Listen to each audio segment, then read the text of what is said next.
All right, let's go ahead and begin with introductions. And so I will start explaining to Jeremy. Jeremy, you might be wondering, how do I know Bobby, right? Well, You're just like, absolutely. nah, I don't care.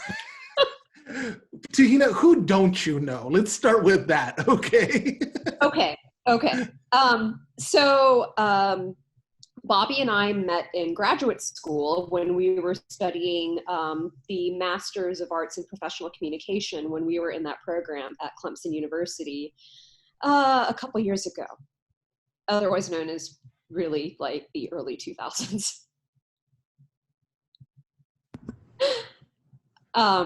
And so we've also been really kind of like interested and engaged in like how stories are shared and how stories are told. And Bobby and I have kept in touch kind of like on and off since we both left Clemson. And Bobby is still in South Carolina, and Bobby is an Emmy award-winning journalist. He is also one of the best digital storytellers that I know, who's been in this for like the long haul and has been doing this for quite some time. And Bobby and I have kind of started talking about communications in church. And we've kind of talked on and off about it, but when COVID-19 started coming up and really started impacting how we are as faith communities, we were talking about like, what's it going to, what are the stories that really that we're really curious about hearing within faith communities. And so Bobby is a deacon? Yes. So okay. I'm a deacon, and also I chair the communications committee, and through that puts me on the church council for our church. And what denomination are you a part of? I'm a Baptist Okay. under the Cooperative Baptist Fellowship group, I guess you could say. So that is how Bobby and I know one another. And so Bobby, you might be wondering how Jeremy and I know one another. So what if we just did this? We'll maybe start off by just doing quick introductions. Yeah. Maybe we go left to right. So I'll start, then Jeremy, then Tuhina, and then Tuhina, since this is your connection, then you jump in and y'all just start the conversation. Okay. Thank you, Mr. Journalist, because I'm just kind of like, I don't know how to do this. Okay. So my name is Bobby Rettew. I'm the author of the Digital Church, a blog that is one of my passions as it relates to my connection to my church and the intersection between digital communications and church. And so this is a conversation about digital communications in church, and especially during a time of I would say the church crisis as it relates to a public health crisis. And so now I move on to our other individuals on this little recording. My name is Jeremy Serrano, and I'm a pastor in Concord, California, and at Good Shepherd Lutheran Church. And I am Tuhina Rasche, ordained in the Evangelical Lutheran Church in America as an ordained minister of Word and Sacrament, and currently serving at University AME Zion Church. Yeah, in Palo Alto, California. Sorry, it's been a long 2020. And part of my interest in this is going to graduate school for communications, but also wondering like, how do we communicate with one another within our communities of faith, and how are we communicating digitally, and how are we sharing stories? And so part of what I'm really interested in having a conversation with you today is that you have been engaging digitally in your congregation well before COVID-19. You've also been communicating digitally as a faith leader well before COVID-19 because you do these video clips. You are the reason why I know what desk pop is. So I started doing these video communications, and I call them. I have kind of two sets that I do. One is desk pop, in which I put out kind of a faith perspective on national events, politics, but also kind of just like memes and stuff that are going around on the internet, you know. And then I know you don't like that I say mem. Okay. and then I have another thing that I do, videos that I call Revelations. People at my church call me Rev, and so that's my funny wordplay on that, you know. So yeah, so that's how I those are the two things that I put out, and I try to keep them really short, you know, 2-3 minutes at the most.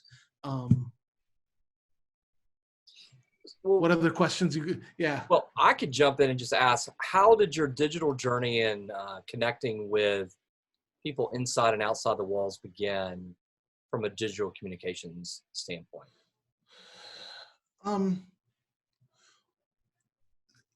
For a long time, I was thinking about putting digital content out, and then somebody, but I was afraid to, because I'm a perfectionist, and that I want it to be like really good, you know, professional, high quality stuff.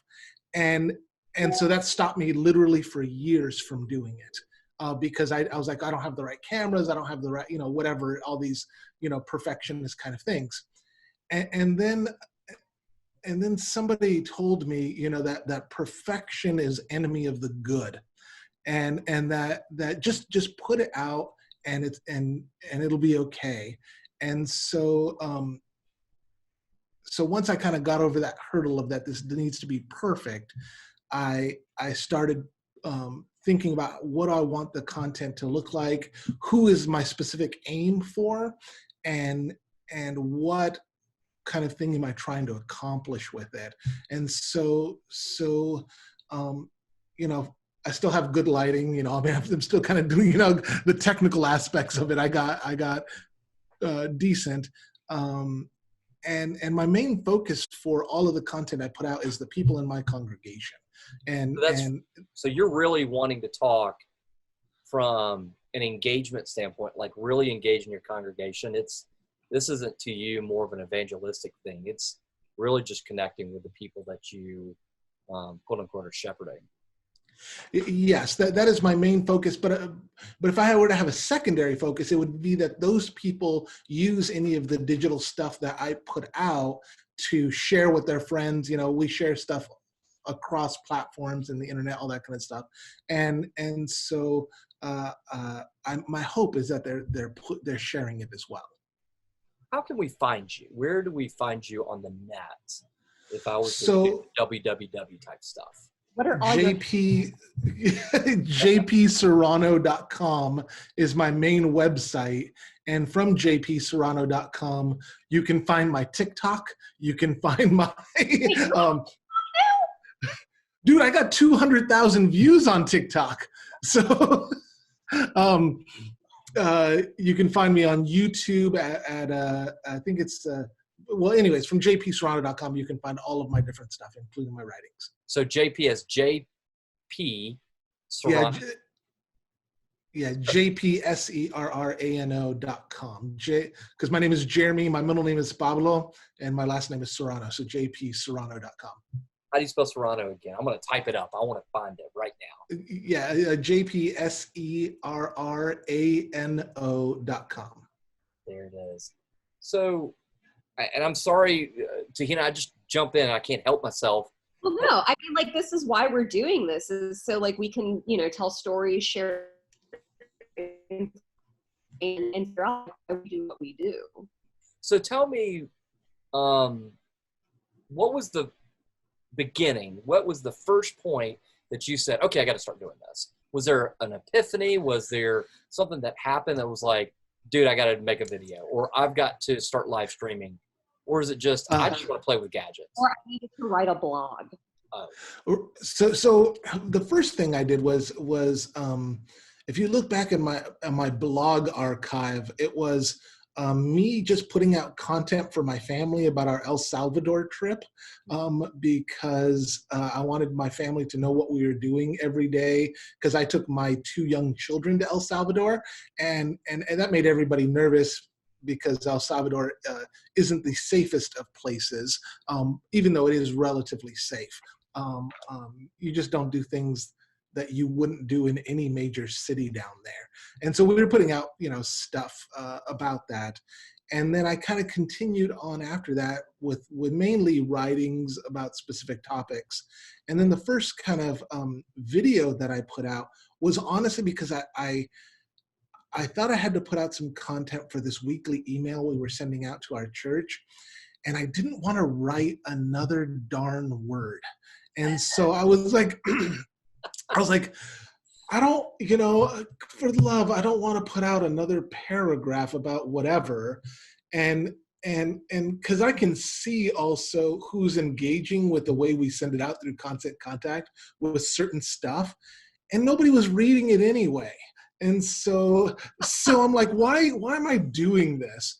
And so I created a video, and I could see much more interaction with the video.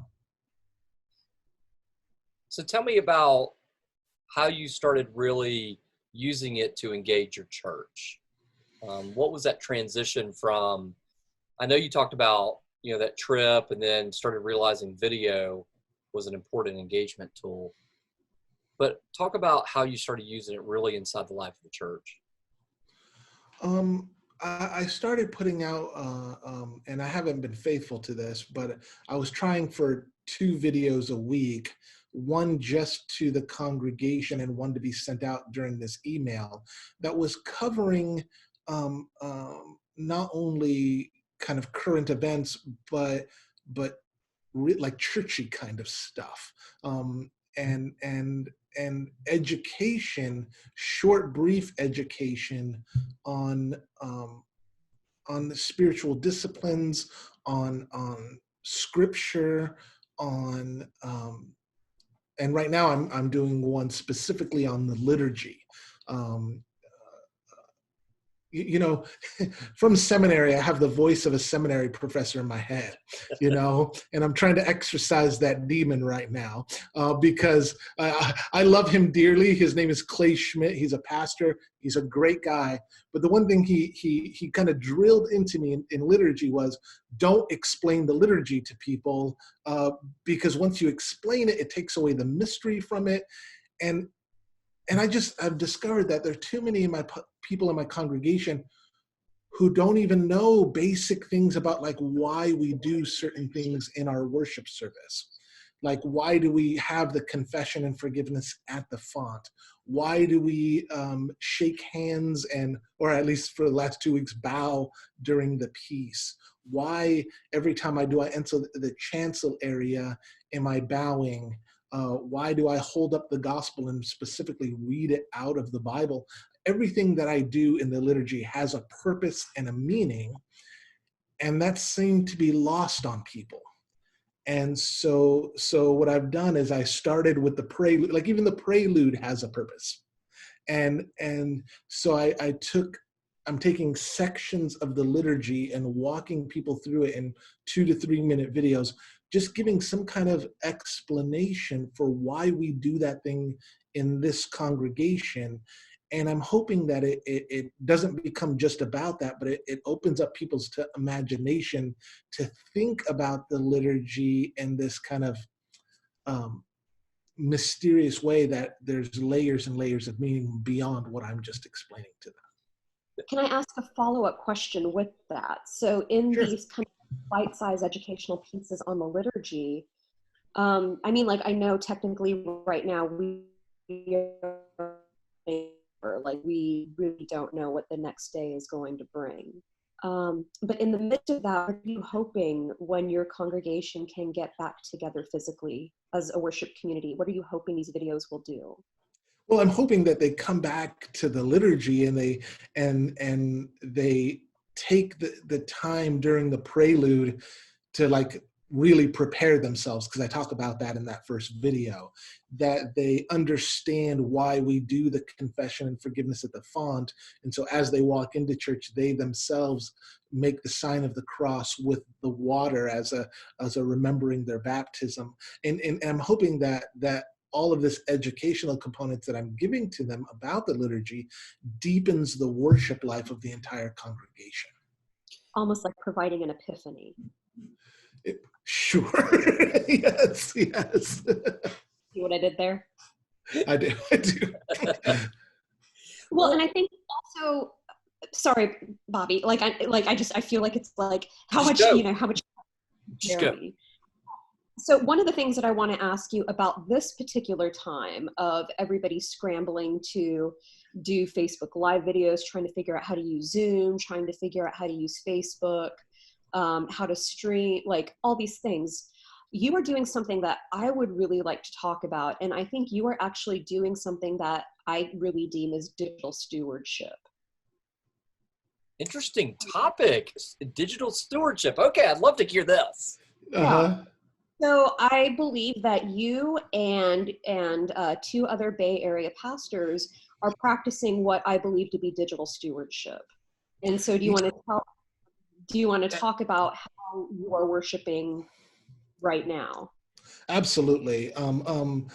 So to back up just a little bit on it, when this first happened and we were all sent at home, I felt like I had to put out a piece of content every day to my congregation. I mean, partly to like let them know that I'm doing stuff, right? And that's calmed down a little bit. But on Sunday mornings, I figured since I'm already putting content out 5 days a week, why am I going to do that for Sunday? Why am I going to write a sermon? Why am I going to try to come up with an online liturgy? I know other pastors who have been in that game longer than I have, and they already have systems and setup and how they're doing all that kind of stuff. And so I for the very first Sunday, I just pointed those people over to that church's webpage and said, listen, this guy does worship really well online already in streaming it, Unity Lutheran in the city in San Francisco. Go to them. He's doing a great job already. And I'll be a participant in the liturgy and in viewing with you all. Whoa, you mean that you're actually not trying to preach and compete with everybody else is trying to preach on Sunday in live stream, that you would rather interact with them and be a participant in another service? Absolutely, yes. But it gets better. I think it gets better because I was able to attend Unity's worship service. I was able to catch kind of the tail end of it. And I was really surprised at who the preacher was. So the preacher ended up being my twin brother. So that was the second week where we kind of collaborated. It was me, my twin brother Joshua Serrano, and a pastor John Keener, and we said, okay, well, we're all kind of pointing our churches to this one live stream. So I worked with them on the liturgy and stuff for that second Sunday. Yeah, for that second Sunday. And my brother preached. John Keener did the other part of the liturgy, and I was just a participant with Tuhina in watching and in that virtual space. So, okay, I've got to get into this. I just want to understand this real quick. And I understand that I understand, but I think this is an important point to really dive into and not just go through from a surface level standpoint. Mm-hmm. When we talk about digital stewardship, first of all, let's define what we mean by that. So at least for me, it is a good steward of resources that I have been gifted, but also the resources that I share out into the world. And so it's also being mindful of the bandwidth that other people have at any particular moment in time. And so I don't know about other people, but I do know about myself and the people that are like in my circles, and we're experiencing digital fatigue. That I don't know about y'all, but like I thought my computer had the blue screen of death, but it's like, oh no, it's just another Zoom invitation on social media. Right. And so it's really kind of peculiar. Like, I've never felt so like, there's so many support groups right now on social media. There's so many different ways to connect. There's so many different invitations. And I'm coming to the point where it's like, I have to be a good steward of my time and resources, because I also tend to a flock. My primary concern is the people that I serve alongside with. And so if I'm going to say yes to every single invitation, I'm not going to be ready to be alongside the people of university. And so how do I mind my time? How do I mind my digital time? So that even goes into like what I'm even taking in on social media at this point in time. Like, I allow myself to listen to the BBC World Service podcast first thing in the morning, and I'm allowed to listen to PBS from 3 to 4 p.m. Otherwise, like, because like my news saturation has also been kind of really cattywampus during this time, because I'm also really wondering within digital stewardship, within all of this information that is just like a sip of water from the fire hose, what can I contain and what can I handle in a time that's already proving to be incredibly stressful and traumatic? So that is how I actually view digital stewardship in this time. Oh, I'm waiting for the next definition. This is going to be fascinating. Well, yeah, you have a much longer definition than me, Tuhina. I think for me, digital stewardship, or especially around what we're talking about with me pointing people to other congregations, is recognizing the gifts and resources that are already out there, and rather than creating something new, pointing it to people who are doing it well. I think that's good stewardship. I've been thinking about this whole idea from, not in this terminology, but from a generic standpoint, from a higher, I don't know, more step back for a second. But over a year ago, when we started working on our live stream, me being a perfectionist, didn't want to just put a camera with a phone up at the front and just say, oh, we're live streaming. I wanted to make sure that first, from a missional standpoint, we were achieving the missional goals. The goal was to reach the homebound at this time with a stream, so that they would not feel guilty not coming to service and putting themselves in harm's way and putting other people in harm's way. The homebound, the elderly, those who were in the hospital, those that had some sort of illness. And so we really spent time focusing on this stream, this connection point is dedicated to them. And then as it got better and better, more people started engaging, not a big population, but engaging with it in the community. And so you notice that inside the church, it turned from the missional aspect of it into the evangelistic aspect of it. Like, oh, how can we leverage this to meet people, to gain more numbers in order to increase our giving and population? And so I've had this huge conflict, because if you look in the eyes of the world that I work, it's PR versus marketing. Public relations is all about awareness. How do we keep the communities that we engage aware of the content that we're providing, so they can stay informed and understand what's going on? Marketing is just downstream funnel revenue. And I typically resist the marketing side of it. I can do it, but I don't like it. It's troublesome for me.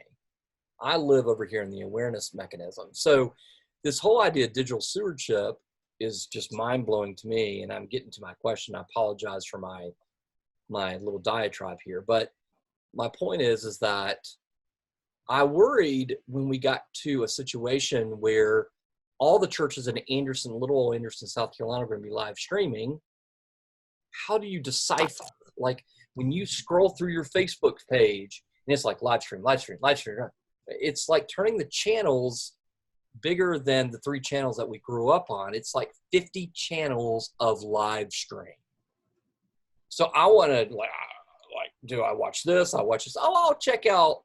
And So the intentionality has almost overwhelmed our populations with content in a way that they're not really engaging in a space, especially when you're talking about a ministerial mission of allowing people to connect with Christ. You're overwhelming them with perceptions of Christ.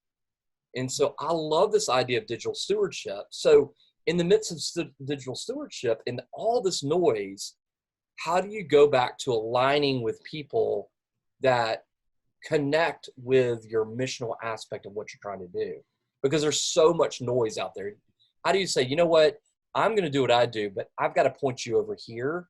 Oh, why are you pointing them to them instead of them? How did you start deciphering those connectivity pieces so that even though you're doing good digital stewardship, you're pointing people in places where they can be fulfilled based on your ethical and moral belief systems? Does that make sense? Yes. Maybe. So how did I make the decision to point them to John Keener's church rather than like Tuhina's church? Right. Right. So I did that because I think I like watching Tuhina's church because it is like Coloma is a fine preacher. Their singing is great. They have a good worship service. But I also came out of an evangelical background, and so I understand the more charismatic type of service. My folks in my congregation, they don't understand that at all. And if I were to point them to the AME church, that would make them very uncomfortable because they don't understand and are a part of that kind of worship service. So I know that the person who I pointed them to, Unity Lutheran Church in John Keener, I know that they have a solid liturgy, one that is similar to the one that my people will understand, that the preaching is good. He stays within the theology that I'm comfortable with and that I kind of preach in my congregation. And it would be more familiar to them than outside of my tradition. And I mean, because even within my tradition, there are churches. We have one right down the street that is just different in its worship style. And so I wanted to make sure to point them to something pretty similar. Yeah, I think a lot of it is based on the relationships that we have within our faith communities and with our colleagues. And so, like, you know, it was also really kind of cool to see Jeremy at University AME's worship service a couple of weeks ago, or was it last week or 4 years ago? I don't know. I don't remember.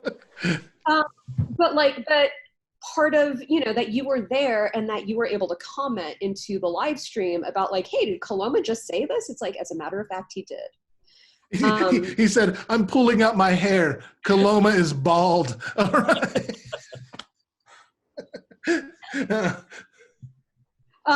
And so, and, you know, and I actually wholeheartedly agree with Jeremy's decision of where to point his congregation, because I think like it's also the rhythms and the natures that you're used to. And I think like right now we're in a time where we're seeking what is comfortable. We're seeking what gives us peace.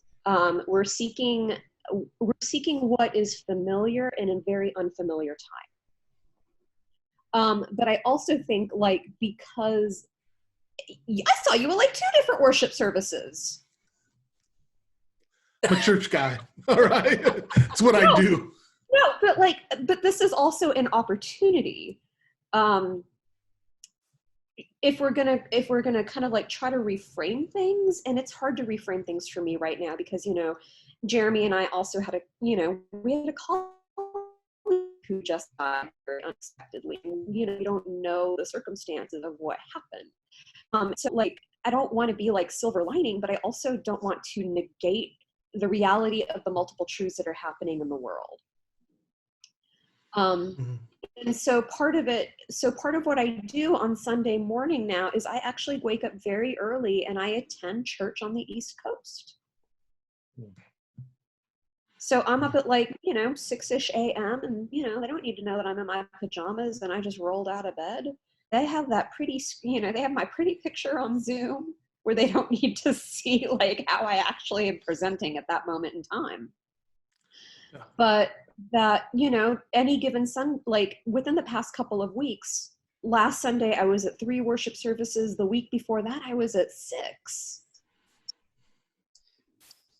You know, one thing that I would love to hear from both of y'all that are practicing pastors, ministers to your congregational units is when this whole COVID situation started really unfolding and churches were scrambling to just create something so they could connect with people, their congregations, and, you know, just the people around them. They were just using any technology that they can get their hands on, and they were just doing it, which is great because it showed commitment, right? But what we're starting to see, at least in this short amount of time, is that certain technologies are not meant for everything. Like, and I'm gonna stereotype a little bit, and I'd love to get your reactions to it. Zoom for some churches you don't need to use Zoom for your worship service, because Zoom is meant to have two-way conversation, whereas just Facebook Live is perfect. But some congregations need Zoom because they have an interactive.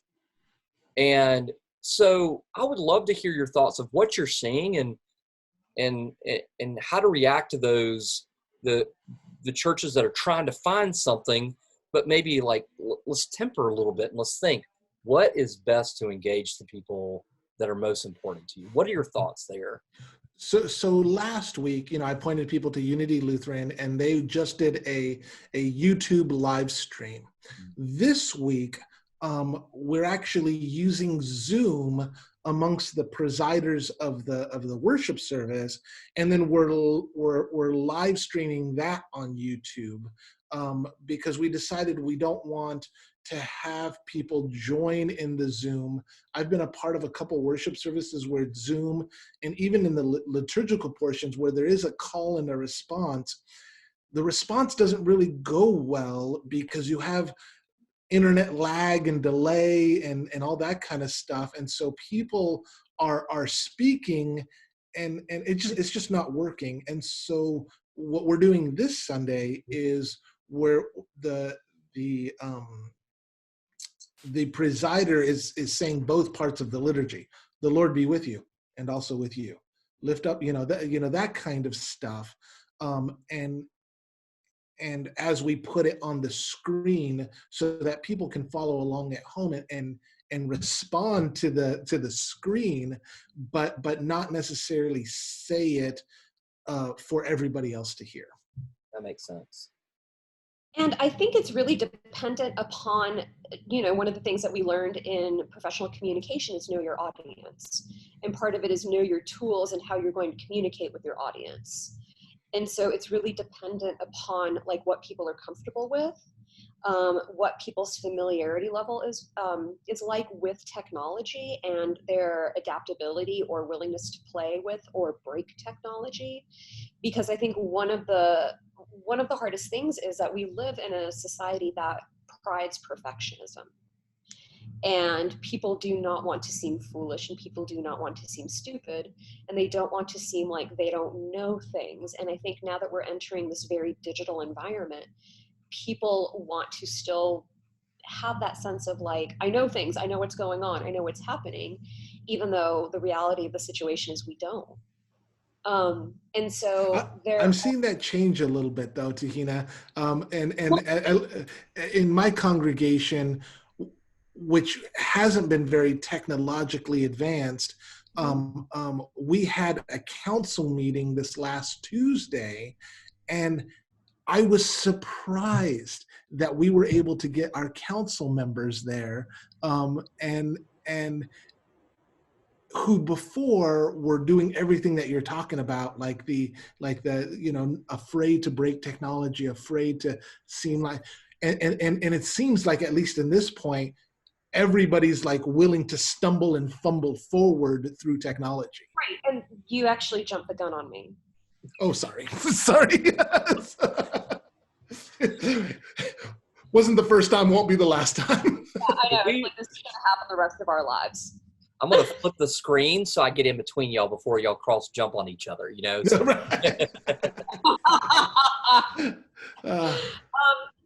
We're entering this time where people have this yearning to be connected, and we're realizing that one of the ways that we can stay connected is digitally. That, you know, we can actually, like, we can still interact with one another. We can still at least get comprehension of reaction on our faces, even though we don't have the entire comprehension of like body language, but we still have some semblance of it. And so there's more of a risk, there's more of a willingness, there's more of a, you know what, I'm willing to try this out, even though it may not work 100% of the time. And I also really admire pastors who are doing this because of, you know, how deeply they feel about their call to shepherd their flock. And even though like there are pastors who are just like, I'm not 100% sure how this works, like they are reaching out and they're asking for help. They are doing the best they can, you know, they're doing everything they can with what they have, because, you know, they feel so deeply about their call as a minister, as a shepherd, as somebody who's called to accompany people through daily life, through the extremes of life. And, you know, we're at one of the extremes of life right now. And so I think like it really is a contextual thing. Like I've seen so the congregation where I serve, we stream on Facebook Live, and then it goes to our website, it goes to YouTube, and then it goes to like our other social media platforms. And that works well for us. And that we've also provided kind of like recommendations of how people can engage with our worship service through Facebook Live. But then I see congregations who are using this through Zoom and, you know, getting to experience that Pentecost moment where it's not necessarily perfect, but you hear everybody's voice in their time. And it's not perfect, but we still know that in the midst of like this call and response liturgy that we're doing really imperfectly on Zoom, like it is that Pentecost moment of like, I hear you. And I hear the time lag, and I hear that we all have like different cadences and paces, and I hear you. Yeah, that's really interesting. At this time, I don't think we're called to be perfect. We're called to be faithful. And I think that's called regardless. We're not called to be perfect. We're called to be faithful. Let me ask you this question.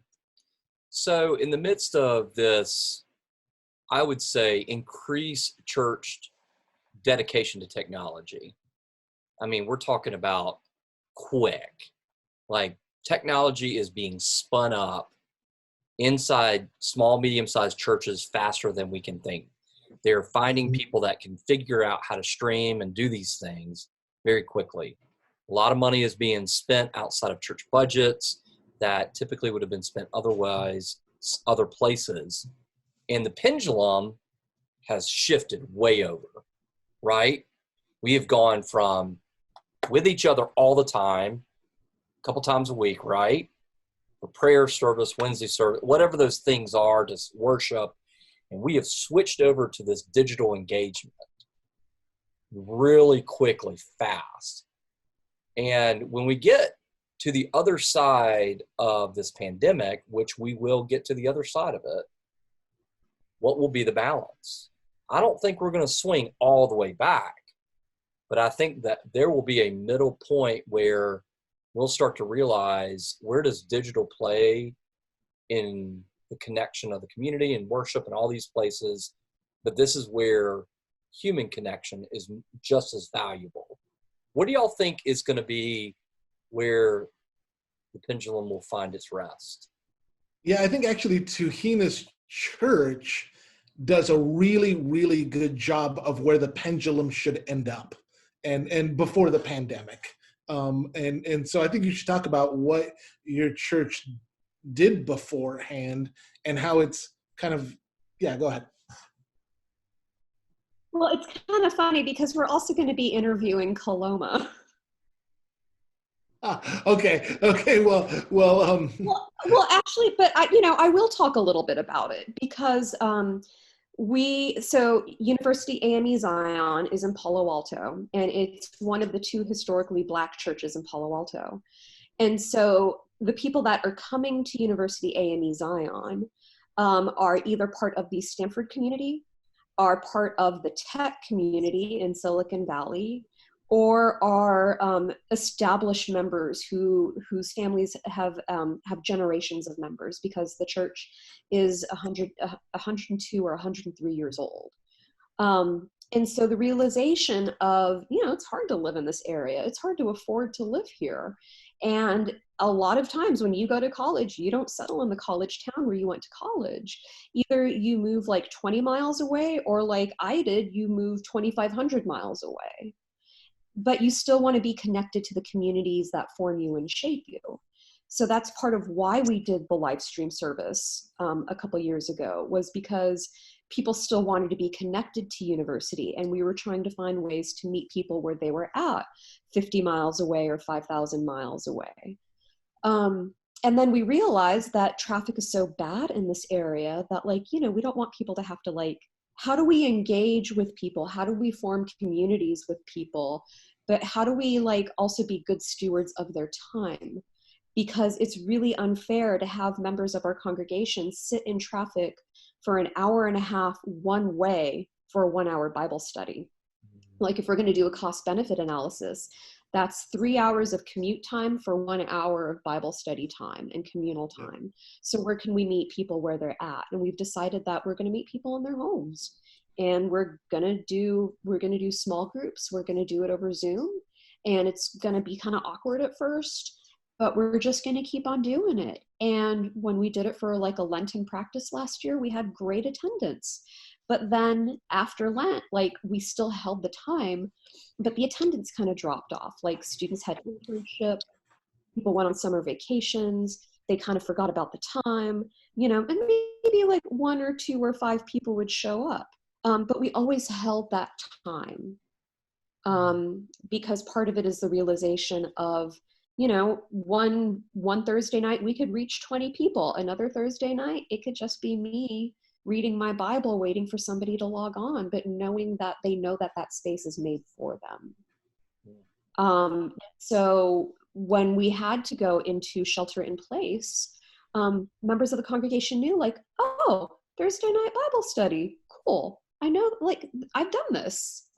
We're like, yeah, so there's like the familiarity of, like, yes, we still meet, like, post, it's so hard to think of a post-COVID-19 world because, there's also congregations that may not survive this. There's pastors that may not survive this. We have members of our congregation who are already not surviving this. And so it's just thinking about, like, we're going to really, I think, like, this will change how we worship in our physical spaces together.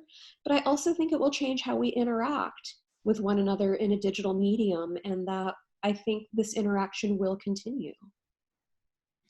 Yeah, and that's my hope, Tuhina, for my congregation is I'm hoping that as they kind of stumble and learn how to use technology like Zoom, that after this they'll be more comfortable for like a Bible study or a communal time through this technology, which is something that they wouldn't even be willing to try before this. But since it's the only means right now, more and more of them are willing to try. And I don't know about you, but I end up being like the IT guy for a lot of people in my congregation, which is wonderful because it lets me, they call me, hey, pastor, I'm having trouble with my phone. I'd love to see you tomorrow at 1. And so it gets me in their homes because they don't want to just invite the pastor over, but I could fix their technology and then we can do spiritual care kind of stuff. So I got phone calls before this, and I'm even getting phone calls right now to like, okay, so walk me through exactly how to do this. And I'm helping them do that. So as we think about informing other pastors and talking to other pastors and other ministers and sharing best practices, how can we start looking forward past this in the life of the church versus now? When we talk about digital, the digital church, digital literacy as it amongst the church, and the idea of digital stewardship. How do we help people see beyond it and not so wrapped up in the technology at which we connect?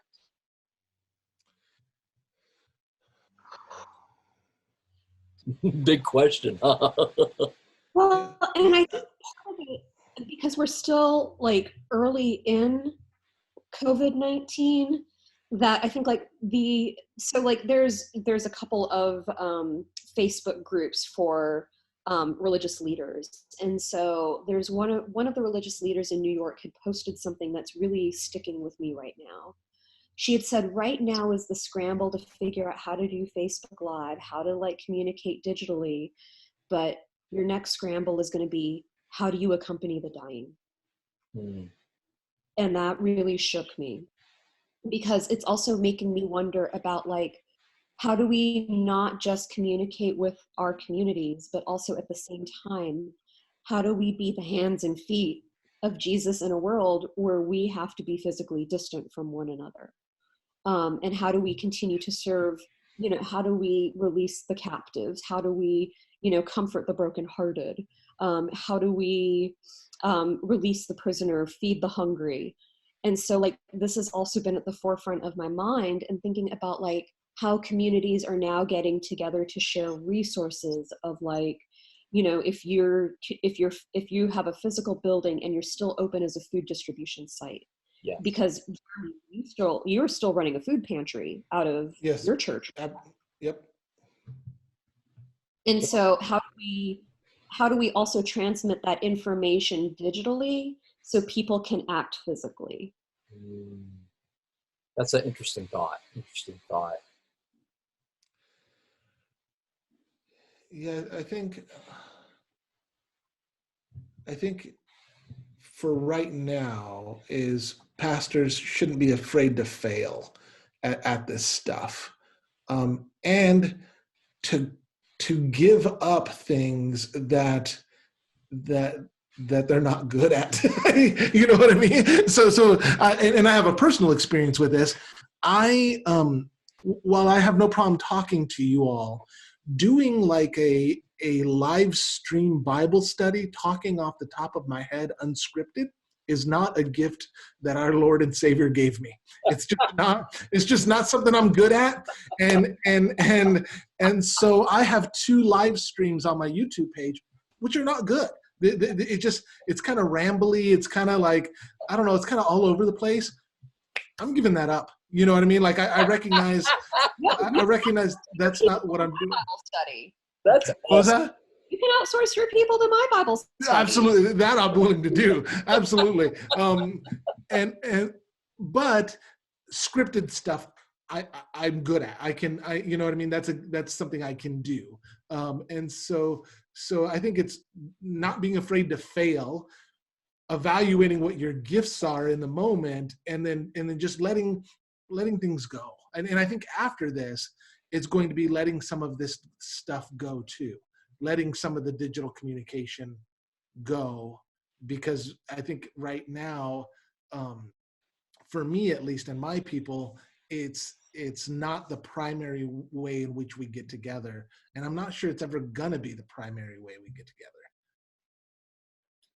Well, I tell you what, my brain is just boom, boom, boom, boom. There's so much knowledge that you have put on my brain right now. I have to, like, I feel like I need to go, like, just run or do something, because y'all are so smart, just so smart.